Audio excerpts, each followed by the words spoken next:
SPN9 news देख रहे हैं आप और आपके साथ मैं हूं अनुजा। इस रिपोर्ट में हम बात करेंगे राजस्थान कांग्रेस सियासत की। जी हां, राजस्थान में पिछले कई दिनों से सियासी घमासान मचा हुआ है और इस बीच अशोक गहलोत और सचिन पायलट का गुट जो है वो अलग अलग हो गया है।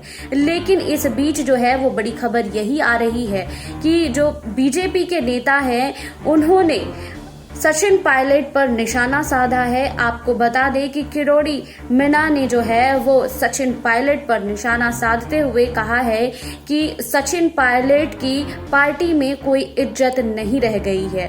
सचिन पायलट प्रियंका गांधी वाड्रा से मिलने के लिए दिल्ली गए, लेकिन प्रियंका गांधी वाड्रा ने उन्हें अपना समय नहीं दिया और साथ ही कई फोन्स भी किए, 50-60 फोन्स भी किए, लेकिन उस पे भी सही तरीके से बात नहीं हो सकी। अब कांग्रेस की हालत जो है वो खराब हो गई है और सचिन पायलट जो हैं उनकी इज्जत कांग्रेस पार्टी में बहुत कम ही रह गई है और उनके बातों पर कोई ध्यान नहीं देता है। सचिन पायलट के गुट के विधायक लगातार जो हैं वो इसका विरोध भी कर रहे थे। आपको बता दें कि सचिन पायलट गुट के विधायक जो हैं वो लगातार जो है सरकार पर निशाना साध रहे थे और वो कह रहे थे कि उन्हें पार्टी में एक अच्छे पद की जरूरत है। उन्होंने चुनाव जिताने में काफी मेहनत किया है, तो उन्हें एक अच्छे पद का जो है वो मिलना चाहिए, पद मिलना चाहिए, तभी वो जो है वो खुशी खुशी कार्य कर पाएंगे। देखिए इस रिपोर्ट में कि मीना ने सचिन पायलट को और क्या क्या कहा है। राजस्थान में चल रही राजनीतिक उठापटक के बीच अब राज्यसभा सांसद डॉक्टर किरोड़ी लाल मीना ने बयान देकर पारा और बढ़ा दिया है।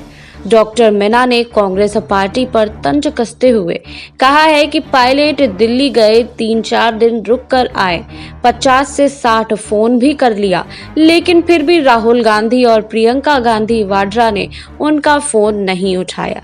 सचिन पायलट पार्टी में एक अहम भूमिका निभाते हैं, लेकिन फिर भी उन्हें तवज्जो नहीं मिल पाई है। वहीं यह राजस्थान के उप मुख्यमंत्री सचिन पायलट का अपमान है। इतना ही नहीं, बातों बातों में सांसद किरोड़ी लाल मीना ने प्रदेश उप मुख्यमंत्री को सुझाव भी दे डाला। सांसद किरोड़ी मीना ने कहा है कि उप मुख्यमंत्री एक स्वाभिमानी व्यक्ति हैं, इसलिए उन्हें इतना अपमान नहीं सहना चाहिए। किरोड़ी मीना ने आगे कहा है कि कांग्रेस पार्टी के इस रवैये को लेकर पायलट को जल्द ही ठोस निर्णय लेना चाहिए। डॉक्टर मीना ने इस बयान के बाद एक बार फिर से राजनीतिक गलियारे में चर्चा शुरू हो गई है। आपको बता दें कि कुछ दिन पहले सचिन पायलट दिल्ली गए थे और 3-4 दिन रुके हुए थे। इसी को लेकर राज्यसभा सांसद किरोड़ी लाल मीना ने अपना बयान दिया है। इन दिनों पायलट और गहलोत के बीच चल रही उठापटक के बाद पार्टी के नेताओं और निर्दलीय पार्षदों के बयान से भी राजस्थान की राजनीति में उबाल है। वहीं आपको बता दें, इससे पहले कांग्रेस के तरफ से भाजपा नेताओं ने तथाकथित फोन टैपिंग कांड भी सामने आया था। मुख्यमंत्री अशोक गहलोत ने इसमें केंद्रीय मंत्री गजेंद्र सिंह शेखावत पर सरकार गिराने के षड्यंत्र में शामिल होने के आरोप लगाए थे। वहीं कोरोना काल के बीच गहलोत को अपने विधायकों को करीब 34 दिन तक बाड़बंदी में रखना पड़ा था। आखिर कांग्रेस के शीर्ष नेतृत्व की दखल के बाद पूरा मामला सुलझा था। जी हां, पायलट का डिप्टी सीएम और प्रदेश अध्यक्ष का पद चला गया। उनके साथ गए कैबिनेट मंत्री विश्वेंद्र सिंह व रमेश मीना भी बर्खास्त कर दिए गए थे। दोबारा वही स्थिति बन रही है।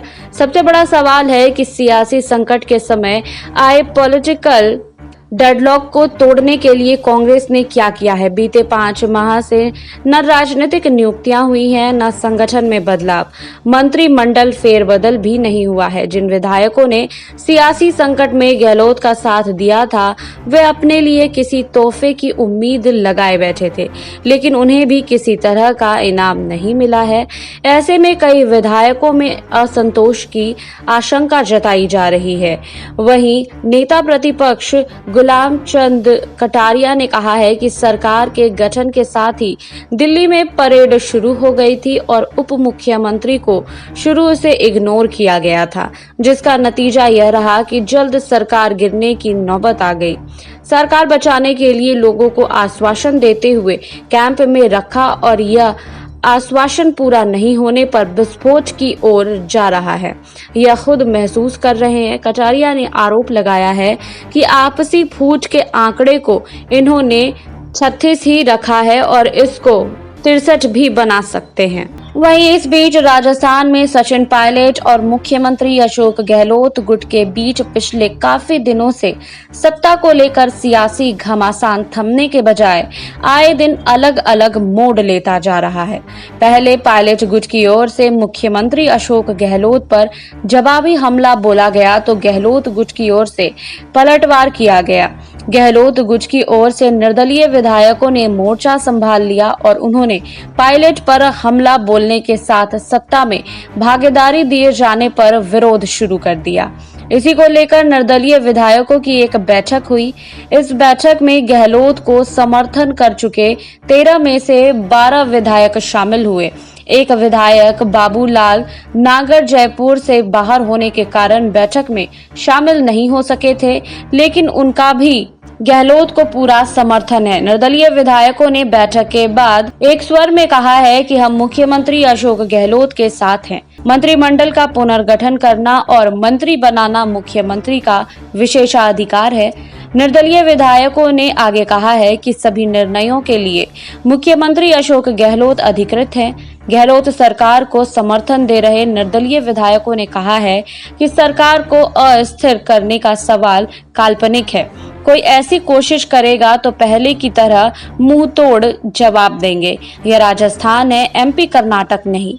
सरकार पर दबाव कौन बना रहा है, यह सर्वविवादित है। वहीं मंत्रिमंडल विस्तार का दबाव बनाना जनहित में नहीं है। वहीं उस दौरान विधायक संयम लोढ़ा ने कहा है कि सचिन भाग्यशाली हैं जो राजेश पायलट जैसे नेता के घर पैदा हुए, कम उम्र में सांसद मंत्री बनाए गए, लोकसभा का चुनाव हारे तो प्रदेश अध्यक्ष बन गए, विधानसभा का चुनाव जीते तो उप मुख्यमंत्री बन गए। मुख्यमंत्री का सवाल आया तो पहली बार उन्हें हार का अनुभव हुआ और अब दूसरी बार हुआ। पायलट को सीखते सीखते समय लगेगा। वहीं लोढ़ा ने कहा, हमारी निष्ठा पर सवाल उठाने वाले याद रखें कि हम कांग्रेस के कार्यक्रमों में झाड़ू लगाने और NSUI के पोस्टर चिपकाने वाले लोग हैं। संयम लोढ़ा ने आगे कहा था कि मंत्री नहीं बनाने पर उनका गहलोत सरकार को समर्थन जारी रहेगा। मुख्यमंत्री अशोक गहलोत के कहने पर कूटनीतिक रूप से बैठक बुलाने पर लोढ़ा ने कहा कि गहलोत कूटनीति नहीं रचते हैं। वहीं आपको बता दें कि सचिन पायलट की ओर से अभी कोई भी प्रतिक्रिया नहीं आई है इस पर। आपको हमारी ये रिपोर्ट कैसी लगी हमें कमेंट बॉक्स में लिखिए। बाकी और खबरों के लिए जुड़े रहिए SPN 9 न्यूज के साथ।